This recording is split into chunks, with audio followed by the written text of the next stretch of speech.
Good morning to all. कैसे हैं सब लोग? सब ठीक ही होंगे। चलिए आज हम पढ़ने वाले हैं रिसर्च ऑब्जेक्टिव्स। ये आपने स्टेप्स ऑफ रिसर्च में पढ़ा होगा। देखिए रिसर्च ऑब्जेक्टिव्स क्या है। रिसर्च ऑब्जेक्टिव्स और प्रिसाइज, ये जो है आपका प्रिसाइज स्टेटमेंट होता है। प्रिसाइज का मतलब होता है एकदम क्लियर, एकदम एक्यूरेट, एग्जैक्ट, जिसको आप बोल सकते हैं।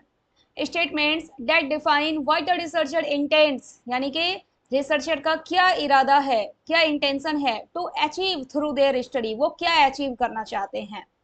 They guide the entire research process by stating clearly what is to be studied, क्या स्टडी करना है, क्यों करना है और कैसे करना है। ये सारी बातें जो है कहाँ पता चलता है? रिसर्च ऑब्जेक्टिव्स में। In simple terms research objectives tell you what you want to find out. Research objectives हमें बताता है कि आखिरकार आप क्या फाइंड करना चाहते हैं।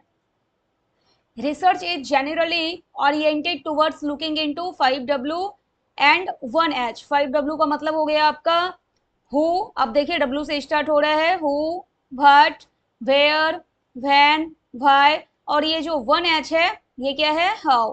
हु का मतलब हो गया जो भी रिसर्च का प्रोसेस होगा, तो कौन कौन से पर्सन हैं, कौन कौन से लोग इसमें इन्वॉल्व होंगे, ठीक है।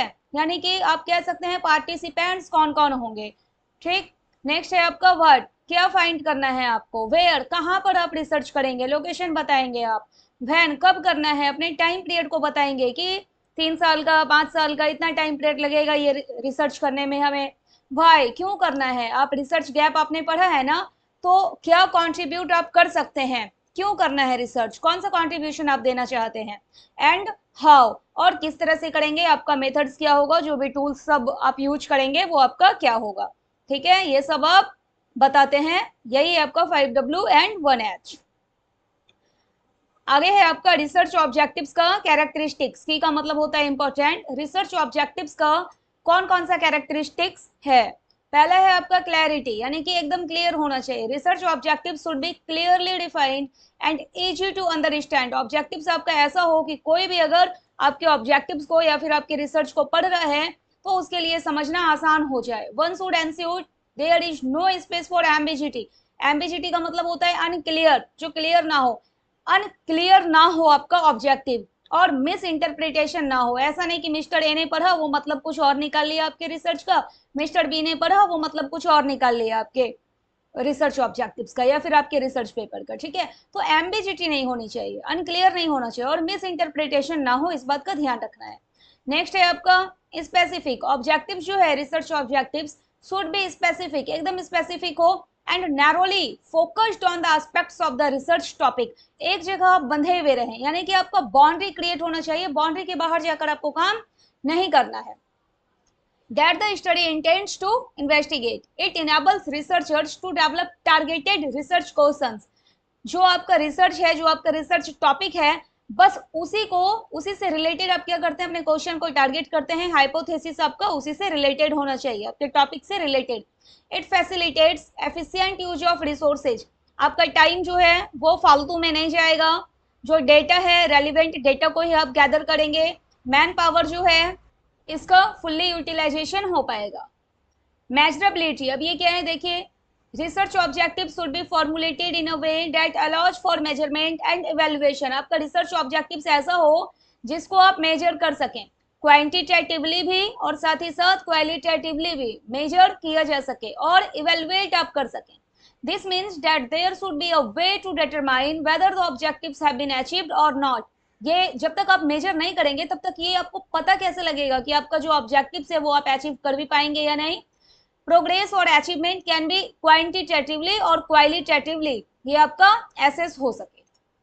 नेक्स्ट है रेलिवेंस। अब रेलिवेंस क्या है, ऑब्जेक्टिव शुड बी रेलिवेंट, यानी कि जो आपका रिसर्च का टॉपिक है उससे रिलेटेड हो। ऐसा नहीं कि रिसर्च आप कर रहे हैं किसी और मुद्दे पे और डेटा कलेक्ट कर रहे हैं आप किसी और मुद्दे पे, तो रेलिवेंसी नहीं रहेगी आपकी रिसर्च की।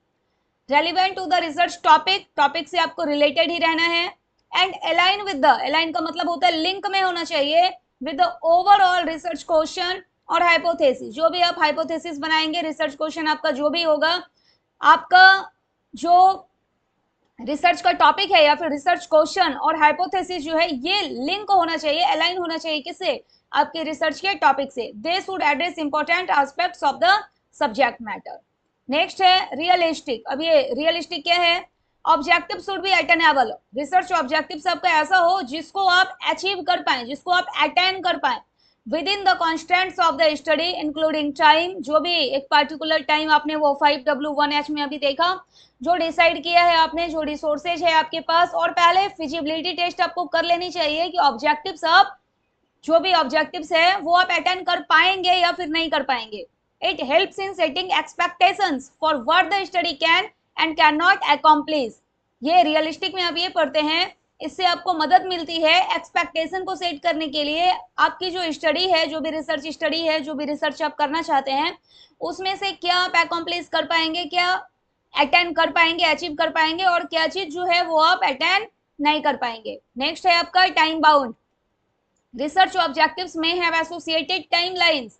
टाइमलाइंस होना चाहिए, या आप बोल सकते हैं डेडलाइंस, यहाँ लिखा हुआ भी है डेडलाइंस होना चाहिए, to indicate when the research aims should be accomplished, यानी कब तक आपका रिसर्च का जो काम है वो फुलफिल हो जाएगा। जो भी आप एक रिसर्च पेपर, फिर फाइनली आपका क्या होता है, एक आप रिसर्च रिपोर्ट लिखते हैं, रिसर्च पेपर होता है आपका, तो उसके थ्रू जो भी आपको एक मैसेज देना है, या फिर जो भी आपका रिसर्च गैप था, उस गैप के लिए जो भी आपका कंट्रीब्यूशन था, तो वो कंट्रीब्यूशन आप कब तक दे पाएंगे, इसलिए आपके पास एक डेडलाइन होनी चाहिए, एक टाइम लाइन आपको सेट करके रखना है।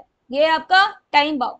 आज के लेक्चर में आपने देखा रिसर्च ऑब्जेक्टिव्स एंड की characteristics of research objectives. Next lecture में हम करेंगे कैरेक्टरिस्टिक्स ऑफ रिसर्च। ओके।